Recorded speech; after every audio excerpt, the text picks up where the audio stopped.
नमस्कार।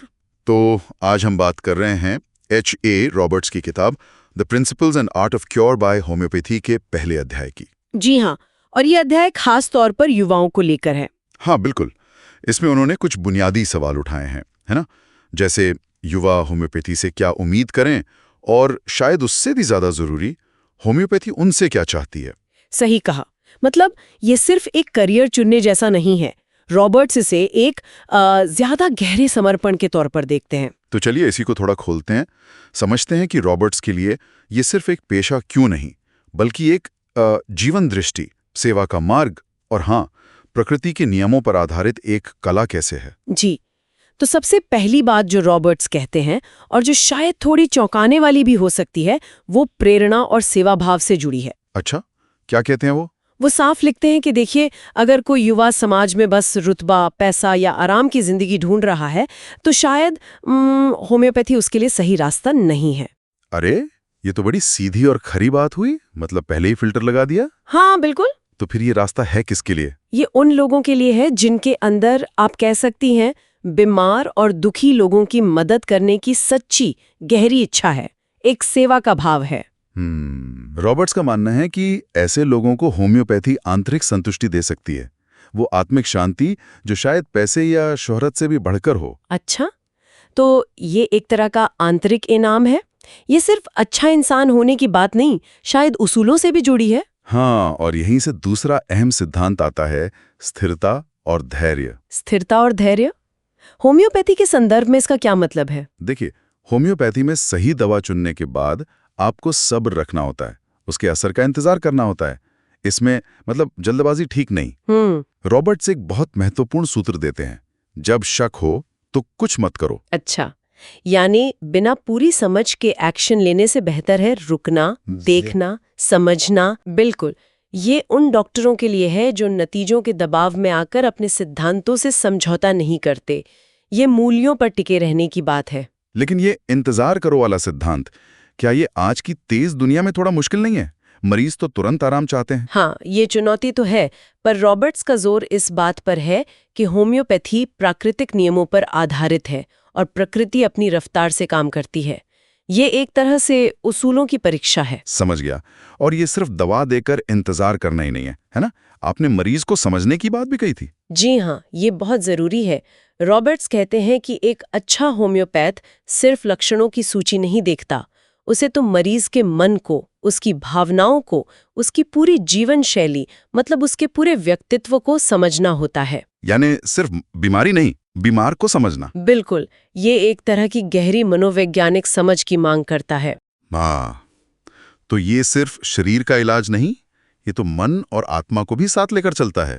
ये तो चिकित्सा को एक दार्शनिक गहराई देता है। निश्चित रूप से, और शायद यही बात होम्योपैथी को कई दूसरी चिकित्सा पद्धतियों से अलग करती है। कैसे? क्या मतलब है आपका? देखिए, अक्सर आजकल चिकित्सा में क्या होता है, एक स्टैंडर्ड प्रोटोकॉल होता है ना, या इलाज समूह आधारित हो सकता है। लेकिन होम्योपैथी हर व्यक्ति को बिल्कुल अनोखा, अद्वितीय मानती है। अच्छा, व्यक्ति की विशिष्टता पर जोर। जी, इसलिए इलाज भी बहुत व्यक्तिगत होता है। हर केस अपने आप में नया होता है। तो कोई बना बनाया फॉर्मूला नहीं चलेगा, हर बार नई पहेली। हाँ, कुछ वैसा ही। इसी व्यक्तिगत नजरिए से जुड़ा एक और मुद्दा है, सीरम और वैक्सीन। रॉबर्ट्स इस पर क्या कहते हैं? हाँ, वो इस पर भी अपनी राय रखते हैं। उनका मानना है कि सीरम और वैक्सीन होम्योपैथी के मूल सिद्धांत समः समम शम्यति, यानी लाइक क्योर्स लाइक, से थोड़े अलग है। अलग कैसे? होम्योपैथी समान यानी सिमिलर चीज का इस्तेमाल करती है, जबकि सीरम या वैक्सीन में इस्तेमाल होने वाली चीज समानतम यानी आइडेंटिकल हो सकती है, जैसे कि एंटीबॉडीज। रॉबर्ट्स के अनुसार ये होम्योपैथिक सिद्धांत से थोड़ा हटकर है। आइडेंटिकल बनाम सिमिलर, ये दिलचस्प है। तो क्या वो इन्हें गलत मानते थे? किताब में ये नहीं कहा गया कि वो गलत हैं या अप्रभावी। उनका मुख्य बिंदु ये है कि ये होम्योपैथी नहीं है, क्योंकि ये उसके केंद्रीय सिद्धांत पर आधारित नहीं है। वो बस सैद्धांतिक फर्क बता रहे हैं। ठीक है, ये स्पष्ट हुआ। अब वापस युवाओं पर आते हैं। रॉबर्ट्स उन्हें क्या करने को कहते हैं, उनके लिए क्या अवसर दिखते हैं वो? हाँ, वो युवाओं के लिए काफी संभावनाएं देखते हैं। वो बताते हैं कि होम्योपैथिक दवाओं का परीक्षण, जिसे ड्रग प्रूविंग कहते हैं। हाँ, सुना इसके बारे में। तो ये एक बहुत बड़ा क्षेत्र है जहां युवा नई दवाओं के असर को समझ सकते हैं, पुरानी दवाओं की जानकारी को और पक्का कर सकते हैं। ये एक लगातार चलने वाली रिसर्च प्रक्रिया है। तो शोध के काफी अवसर हैं। जी हाँ। और सिर्फ यही नहीं, रॉबर्ट्स युवाओं को एक बड़ी चुनौती भी देते हैं। वो क्या? वो उन्हें कैंसर जैसी गंभीर और जटिल बीमारियों के इलाज में होम्योपैथी की भूमिका पर शोध करने के लिए प्रेरित करते हैं। अरे वाह! तो वो होम्योपैथी को सिर्फ सामान्य बीमारियों तक सीमित नहीं देख रहे थे। नहीं, बिल्कुल नहीं। वो इसे बड़ी स्वास्थ्य चुनौतियों के समाधान में भी एक संभावित भूमिका निभाते हुए देख रहे थे। तो कुल मिलाके ये पहला अध्याय युवाओं के लिए एक तरह का आईना है।